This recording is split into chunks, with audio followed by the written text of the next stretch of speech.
In a previous video, we saw that we could not use our techniques for solving linear equations when we were presented with the equation that we have right here, 3x squared minus 2x plus 4 equals 9. So now we need to talk about, well, then how do we solve this equation?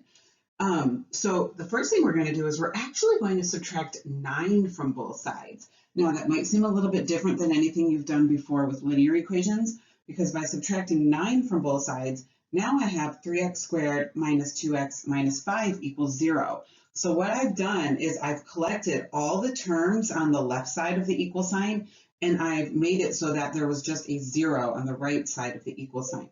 So now what I can do is I can factor the trinomial that is on the left side of the equal sign. So 3x squared minus 2x minus 5 factors to 3x minus 5 times x plus 1. So now I have this product of two binomials and they equal 0. That leads us to something called the zero product property. Okay, and this is huge. This is a huge property that we're going to be using pretty much throughout the rest of the course and as you continue on into college algebra and higher math topics. The zero product property is what allows us to solve an equation that has a degree higher than 1, meaning equations that go beyond just linear equations. So the zero product property tells us if we have two quantities, A and B, and if we find their product, that means if we multiply them together and we result in 0, one of those two quantities has to be equal to 0. So either A has to equal 0 or B has to equal 0. Okay, so let's take a closer look at that. For instance, if I did the number 3 times the number 0, the result would be 0. If I multiplied 0 times the number 4, the result would be 0. If I multiplied -8 times 0, the product would be 0. So hopefully you can see the pattern here. If I multiply any two numbers together, and if one of those two numbers are 0, then the product is always 0. That's the zero product property. So the only way we can obtain a product of 0 when multiplying two quantities is if at least one of those two quantities was already equal to 0.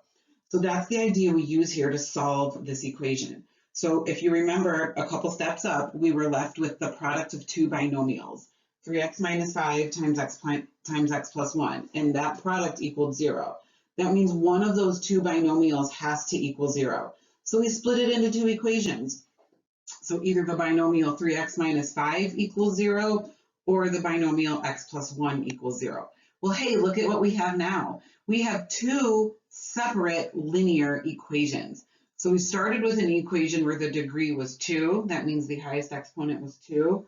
But now we have these two separate linear equations. We know how to solve each of those. So for the 3x minus 5 equals 0, we would add 5 to both sides and then divide by 3.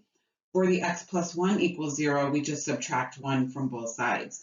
So then we have x equals 5/3 or x equals -1. The degree of the polynomial is 2, which means we should have two solutions, and we do. Those solutions are x equals 5/3 or x equals -1.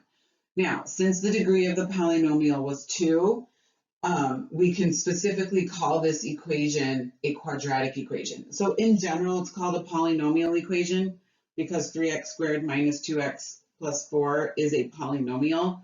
But since it's a degree 2, it's more specifically a quadratic equation because the highest power is 2.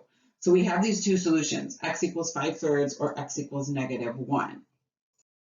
Now what we want to do is we want to make sure that these two solutions check. So let's check our integer solution first.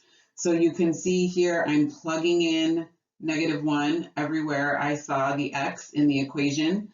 And as I follow my order of operations, I can see that 9 equals 9. So yes, the solution of x equals -1 does check.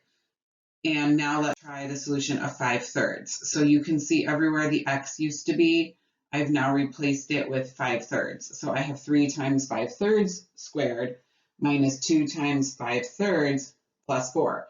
And as I follow order of operations on the left-hand side, by the time I'm done, I result with 9 equals 9. So I know that both of those solutions are in fact the correct solutions to the original equation.